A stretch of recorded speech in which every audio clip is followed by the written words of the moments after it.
My name is Kalu Rinpoche, and since I was very little, I was recognized by different masters and so on and so forth. So you can, look up if you have a time. And so, I went to the serious monastic studies from the age of 8, from 7 to 8, and then from the age of 14, I entered the 3 years retreat of the Shambhakaju tradition, which is the tradition of the previous Kalu Rinpoche. So on the age of 14, I had no idea about the Shambhakaju whatsoever, because you are very much in the routine in the monastic.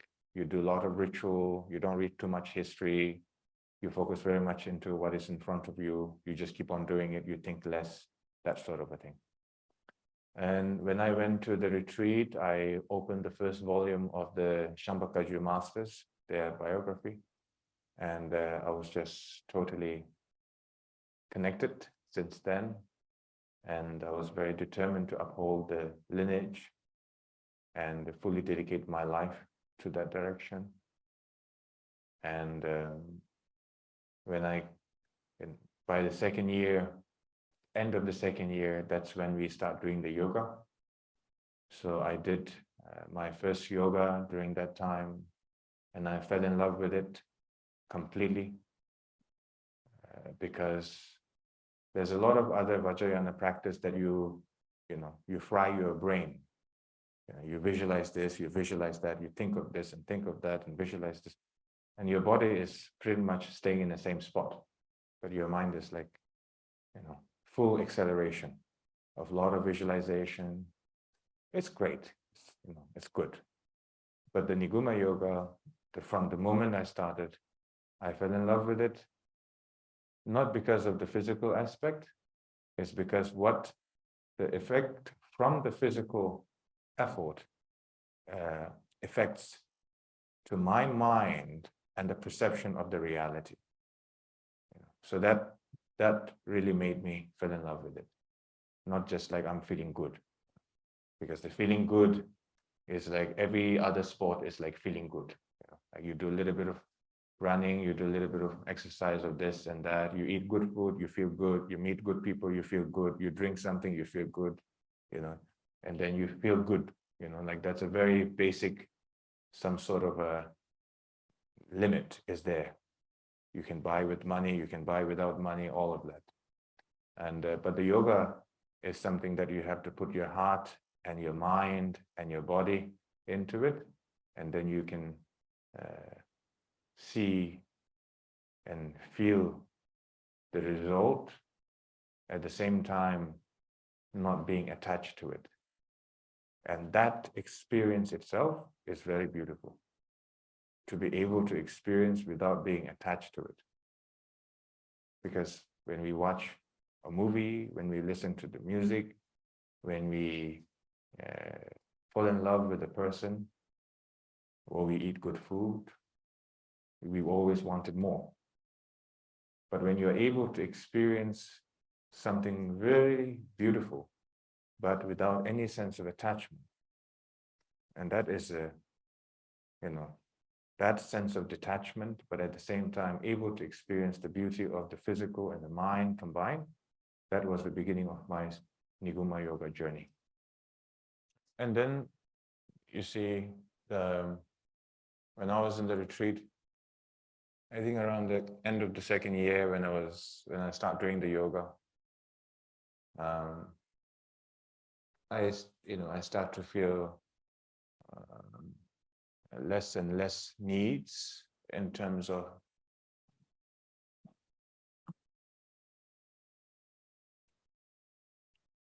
in terms of what I want to consume and what kind of a taste and so on.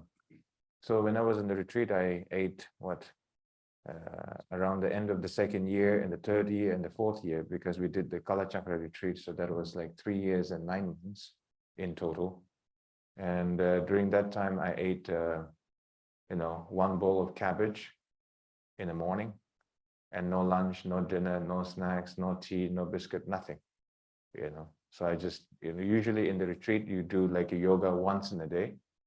around the end of the second year, I end up doing like twice a day, every day, nonstop, you know.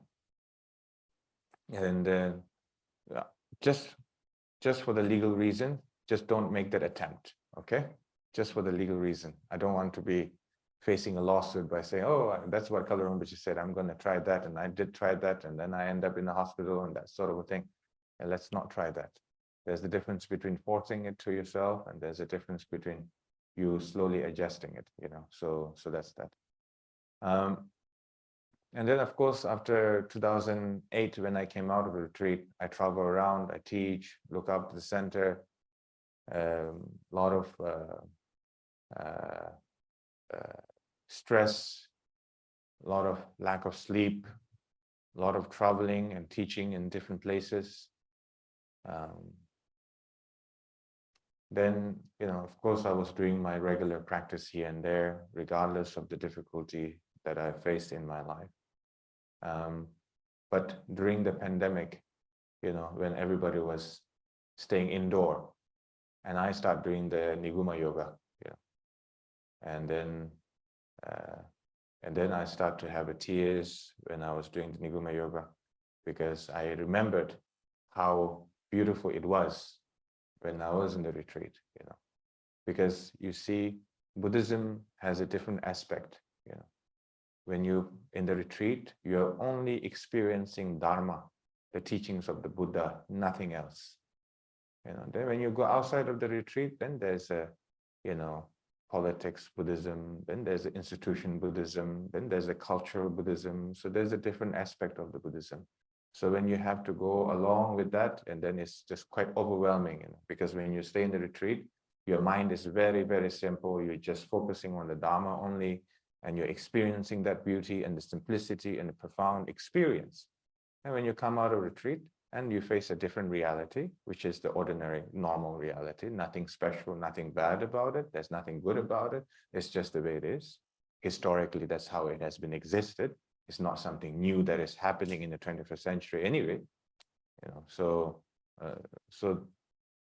when I did the Niguma Yoga again, it brought me back to the simplicity, the beauty of the simplicity, not with the arrogant sense of attitude, but the simplicity with the sense of content, state of mind, combining with the practice.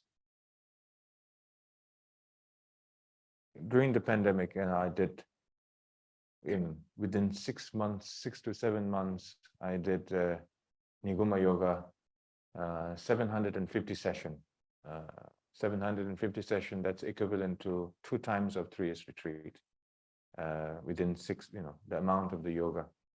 And what I did was, you know, after that, I went to United States for tour for my Dharma center, and I went to Hawaii, and then I did the blood test as well.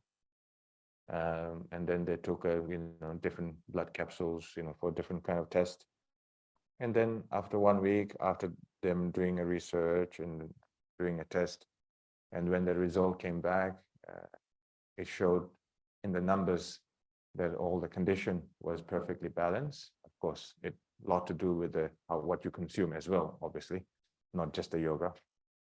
Just to be clear, you know, I'm not promoting to the full extent and say, oh, yoga is going to fix everything. I'm not going to say that. So that's number one, in the physical and the scientific effect, at least from my experience. That's number one. Number two is that the Niguma, she is an Indian yogini. Yogini means basically an enlightened female. So her younger brother is Naropa, which initiated the lineage of the Kajupa, you know, lineage. And the Niguma, she initiated the Shangpa lineage. It's a different line, and it's like 1,000 years old history. And then after that, she said, uphold my teachings, completely secret, do not reveal to anybody until the 7th generation. After the 7th generation, then you can reveal my teachings, my method to everybody. You know, that's what she said.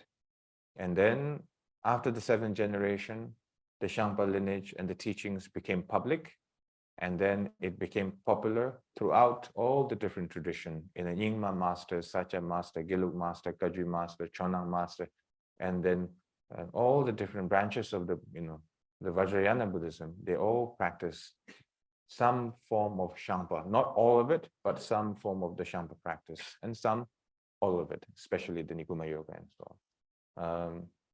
And then the third point is that I myself, as a Buddhist practitioner, I want to promote Buddhism.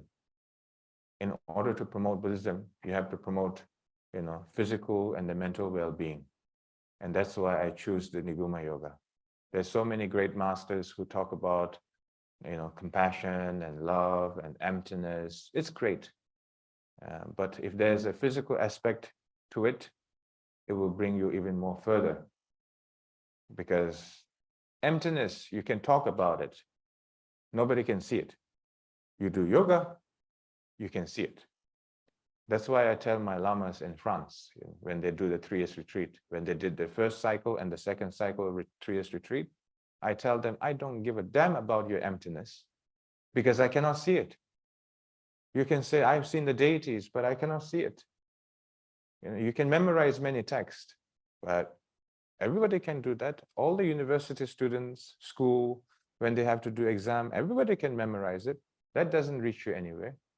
But if you can show me the physical aspect of the yoga, generating heat or generating some form of quality in the physical and the mental level that I can see and that I can sense, then that's something.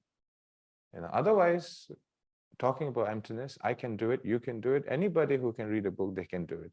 Anybody can sit on the throne, wear very nice clothes and pretend to be something. Anybody can do it. That's super easy. You can go to the shop and tell them how to sew the clothes and what kind of color. You can tell somebody to paint the throne. You can tell everybody can do it with money, but with the yoga, it's something that you have to develop mentally, physically, over the time, again and again, again and again, and then it brings this some sort of calmness in your mind to reduce your anxiety, to reduce your sadness or unhappiness or whatever you call it, to reduce all the negativity. It can. It did for me, so I'm a human being. So if it can help me, it can help you. In emotional level, we are all same. In the physical aspect, you're Hong Kongese, mainland Chinese, and I'm a Bhutanese, passport is different, passport number is different, passport color is different.